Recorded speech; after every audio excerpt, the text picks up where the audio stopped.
ሳሚኝ አልኳት።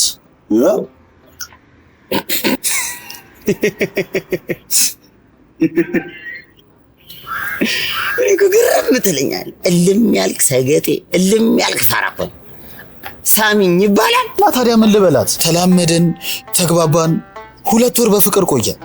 ቆንጆ ብዙ የሚያማምሩ የፍቅር ታሪኮችን አወራ። አይመስለኝም አሁንማ ሳስበው የምትወደኝ አይመስለኝም። ዝም ብሎ ጊዜ መፍጀት ነው። አንተ ራሱ እንዴት ሳሚኝ ይባላል?